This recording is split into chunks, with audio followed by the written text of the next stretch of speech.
அன்பான இனிய சகோதர சகோதரிகள் அனைவருக்கும் இனிய காலை உற்சாகமான வணக்கம். திருமணம் பற்றி நம்ம பொதுவாக என்ன நினைப்போங்க? திருமணம்ங்கிறது 1000 காலத்து பயிர், இப்படித்தானே நம்ம சொல்லியிருக்கோம். நமக்கு பெரியவங்க அப்படித்தானே சொல்லி கொடுத்துருக்குறாங்க.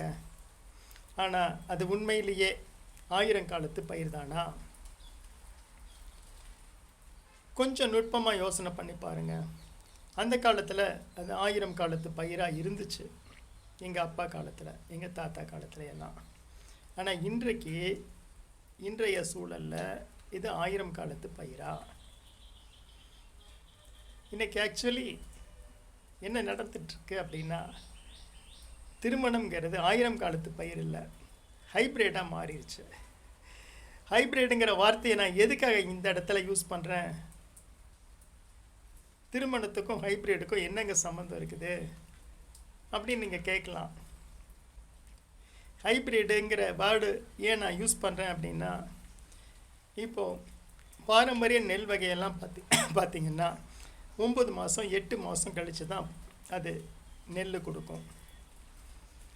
தென்னை மரங்கள்லாம் பார்த்திங்கன்னா 10 வருஷம் கழித்து தான் அது காய்களை கொடுக்கும்.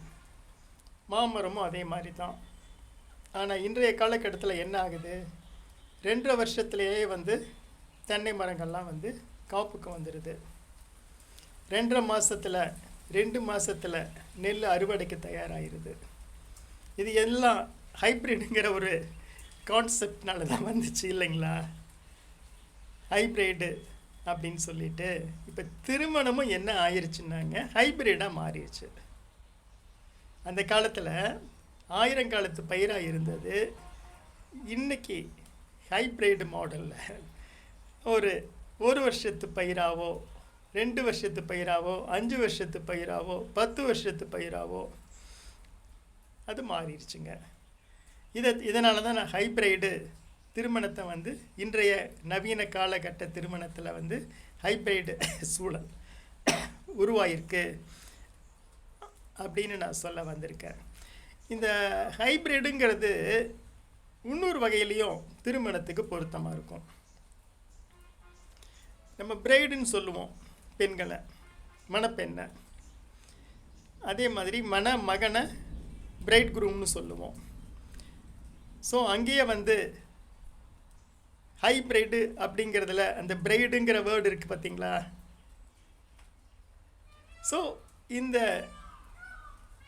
பிரைடுங்கிற வேர்டு தான்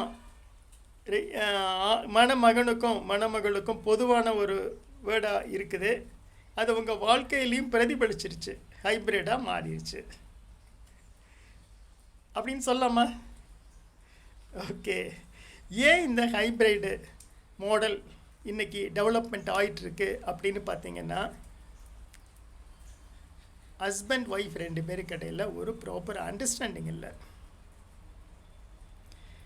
ஏன் அண்டர்ஸ்டாண்டிங் இல்லாமல் போச்சு? அந்த காலத்துல எல்லாம் அண்டர்ஸ்டாண்டிங் இருந்ததில்ல. எல்லோரும் 60 வருஷம் 80 வருஷம் ஒன்றா வாழ்ந்தாங்க இல்லையா? இன்றைக்கி ஏன் அண்டர்ஸ்டாண்டிங் இல்லாமல் போகுது? அப்போது ஒரு பெண்ணும் ஆணோ அவங்க வளர்ந்த இடம், சூழ்நிலை, வளர்ப்பு முறை, இது எல்லாமே வித்தியாசமாக இருக்குங்க. அப்போது இந்த வித்தியாசமான 2 வேறுபட்ட மாறுபட்ட சூழல்களில் வளரக்கூடிய ஒரு ஆணும் பெண்ணும் ஒரு குறிப்பிட்ட ஒரு நாளில் இணைஞ்சு புதுசாக ஒரு திருமண வாழ்க்கைங்கிற ஒரு உறவுக்குள்ளே திருமண வாழ்க்கைக்குள்ளே அடியெடுத்து வைக்கும்போது அவர்களிடையே புரிதலுக்கு சில கால அவகாசங்கள், சில ஒரு காலகட்டங்கள் தேவைப்படுது. அந்த காலகட்டங்களை யார் சரியான முறையில் கையாளுறாங்களோ அவங்களுக்குள்ள அந்த புரிதல்ங்கிறது ஏற்படுது, அண்டர்ஸ்டாண்டிங் ஏற்படுது.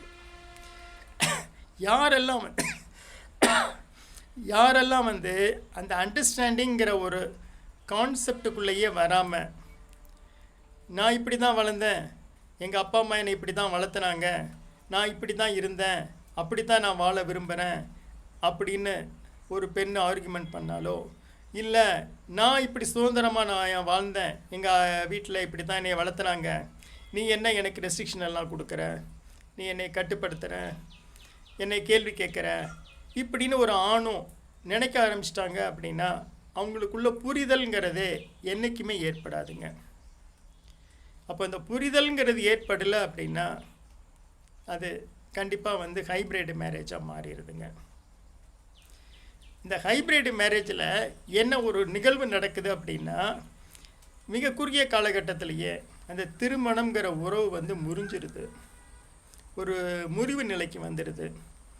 இன்றைக்கி குடும்ப நீதிமன்றங்களில் பார்த்தீங்கன்னு வச்சுக்கோங்களேன், அவ்வளவு கூட்டம், ஜெக ஜே ஜே ஜே ஜென்னு திருவிழா மாதிரி அங்கே கூட்டமாக இருக்குது. இதுக்கெல்லாம் காரணம் என்னங்க? அப்போது ஒரு அண்டர்ஸ்டாண்டிங், ப்ராப்பர் அண்டர்ஸ்டாண்டிங் இல்லாதது தான் காரணம். இந்த ப்ராப்பர் அண்டர்ஸ்டாண்டிங்கை நம்ம டெவலப் பண்ணிக்கிட்டோம் அப்படின்னா திருமண உறவுகள் கண்டிப்பாக நீடித்து நிலச்சி நிற்கும். இந்த வளர்க்கப்பட்ட சூழல்கள் ஒவ்வொருத்தரும் அடுத்தவங்க என்ன சூழலில் வளர்க்கப்பட்டிருக்காங்க அப்படிங்கிறத புரிஞ்சுக்கிட்டு அதுக்கு தகுந்த மாதிரி ஒரு சில இடங்களில் விட்டு கொடுத்தோம், ஒரு சில இடங்களில் அனுசரித்தோம் போகும்போது சரியான புரிதல்கள் ஏற்படும். இந்த புரிதல்கள் ஏற்படுறதுக்கு ஆண் பெண், அதாவது மணமகனும் மணமகளும், கணவன் மனைவி இருவருமே ஒருத்தருக்கொருத்தர் விட்டு கொடுத்து இசைந்து இணைந்து முயற்சிகள் எடுக்கணும். என்னையத்தான் நீ புரிஞ்சுக்கணும், என்னுடைய வாழ்க்கை முறைகளுக்கு என்னுடைய விருப்பத்துக்கு தான் நீ வரணும்னு ஒரு ஆணோ, இல்லை என்னுடைய வாழ்க்கை முறைக்கும் என்னுடைய விருப்பத்துக்கும் தான் நீ வரணும் அப்படின்னு ஒரு பெண்ணோ நினைக்க ஆரம்பிச்சிட்டா அந்த இடத்துல புரிதல்ங்கிற ஒரு விஷயத்துக்கே இடம் இல்லாமல் போயிடுது. எப்போ அவங்க புரிந்து கொள்ளணுங்கிற முயற்சியே எடுக்கலையோ, அந்த முயற்சி எடுக்க தவறுறாங்களோ, அந்த இடத்துல அவங்களுக்குள்ள lot of misunderstandings development ஆகுது. இந்த மிஸ் அண்டர்ஸ்டாண்டிங்ஸ் என்ன ஆகுது, நாளடைவில் அது கொஞ்சம் கொஞ்சமாக விரிசல்களை அதிகப்படுத்தி போக போக போக பிரச்சனைகளையும் நெருடல்களையும் உருவாக்கி ஒரு மனக்கசப்பை உருவாக்கி இந்த வாழ்க்கையே வேண்டாம், இப்படி ஒரு வாழ்க்கை வாழணுமா, இந்த வாழ்க்கையை வாழ்கிறதுக்கு பதிலாக நான் எங்கள் அப்பா வீட்டிலேயே அழகாக வாழ்ந்துருவேன். ஸோ அப்படி ஒரு மனைவியும் உன் கூட வாழ்கிறத விட எங்கள் அப்பா அம்மா கூட நான் வாழ்ந்த வாழ்க்கை எனக்கு சந்தோஷமாக இருக்குது அப்படின்னு நினைக்கக்கூடிய ஒரு கணவனும் அந்த பாங்கிலேயே அவங்க வாழ ஆரம்பிச்சிருந்தாங்க, இல்லை வாழ்ந்துட்டுருக்காங்க அப்படின்னா அந்த திருமணம் நீடித்து நிலச்சி நிற்கிறதில்ல. இது மட்டும் இல்லாமல் அவர்களுக்கிடையே என்ன ஆகுது, ஒரு ஈகோ கிரியேட் ஆகிடுது. எப்போ மிஸ் அண்டர்ஸ்டாண்டிங் ஏற்படுதோ, எப்போ அவங்களுக்குள்ள ஒரு மன ரீதியான ஒரு அண்டர்ஸ்டாண்டிங் ஏற்படலையோ, அப்போது கண்டிப்பாக அவங்களுக்குள்ள ஒரு ஈகோ டெவலப் ஆகிடுது. நான் சொல்லி நீ கேட்கலையே, நீ சொல்லி நான் என்ன கேட்கறது, இல்லைங்களா? ஸோ ஒரு ஈகோ யாராவது ஒருத்தருக்கு இடையில ஒருத்தருடைய மனசில் தோணுச்சுனாலே, ஈகோ உருவாச்சுனாலே அது ஒரு மிகப்பெரிய ஈகோ கிளாஷாக மாறிடும். அந்த ஈகோவை ஒரு மனைவி ஆணிடம் காட்டவோ, இல்லை ஒரு கணவன் மனைவியிடம் காட்டவோ, இது என்ன ஆகும் அப்படின்னா அந்த ஈகோ மேலும் மேலும் மேலும் கொழுந்து விட்டு எரியும் தீ போல எரிய ஆரம்பிச்சிருது. உங்களுக்கே தெரியும், ஈகோ அப்படின்னு ஒரு விஷயம் வந்துருச்சுன்னா எதை வேண்டுமானாலும் விட்டு கொடுக்க தயாராகிடுவாங்க. ஈகோவுக்காக எதை வேண்டுமானாலும் விட்டு கொடுக்கக்கூடிய மனநிலையை அந்த ஈகோ உருவாக்கிவிடும். அப்போது மனைவி என்ன நினைக்கிறா, திருமண வாழ்க்கையவே விட்டு கொடுத்து எப்படியாவது நம்ம நினச்சதை சாதிக்கணும் அப்படிங்கிற நிலைமைக்கு மனைவியும் வந்துடுறா. கணவனும் அதே மாதிரி தன்னுடைய நிலையிலிருந்து தன்னை இறக்கிக்கவோ குறைத்து கொள்ளவோ அவன் விரும்புறதில்லை. ஸோ இந்த மாதிரியான ஒரு சூழல், ஒரு ஈகோ ஏற்படும் போது அது அவர்களுக்குடைய பெரிய ஒரு மனக்கசப்பை, ஒரு மன வெறுப்பை உருவாக்கிடுது. இதன் மூலமாக மிகப்பெரிய அளவில் பிரச்சனைகள் உருவாகுது. இந்த திருமணத்தின் மூலமாக எந்த ஒரு இரண்டு குடும்பங்களும் சந்தோஷமாக நம்ம மகனோ மகளோ மிக சிறப்பான ஒரு வாழ்க்கை வாழுவாங்க அப்படின்னு எவ்வளவு கற்பனைகளோட வாழ்ந்துட்டுருக்காங்களோ அது எல்லாத்தையுமே தவிடு பொடியாக்கி விடுகிறது இந்த மிஸ் அண்டர்ஸ்டாண்டிங். அதை தொடர்ந்து வரக்கூடிய ஈகோ. இந்த ஈகோவினால் எத்தனை குடும்பங்கள் பிரிஞ்சு போயிருக்கு, எத்தனை குடும்பங்கள் டைவர்ஸ் வாங்கிட்டு போயிட்டாங்க, எத்தனை குடும்பங்கள் குடும்ப நீதிமன்றத்தில் அல்லாடிட்டுருக்குறாங்க. இது எல்லாத்தையுமே நீங்கள் ஸ்டாட்டிஸ்டிக்ஸ் எடுத்து பார்த்தீங்கன்னு வச்சுக்கோங்க, மிகப்பெரிய ஒரு ஆச்சரியத்தையும் மிகப்பெரிய ஒரு பிரமிப்பையும் கொடுக்கும். ஏன்னா இவ்வளவு மக்களுக்கிடையே, இவ்வளவு குடும்ப உறவுகளுக்கிடையே இத்தகைய ஒரு நெருக்கடியான ஒரு மிஸ் அண்டர்ஸ்டாண்டிங், ஒரு புரிதல் இல்லாமை ஏற்பட்டிருக்கா அப்படிங்கிறத நீங்கள் பார்த்து ஆச்சரியப்படணும். அந்த மாதிரியான ஒரு சூழலில் தான் இன்றைக்கி இருக்குது.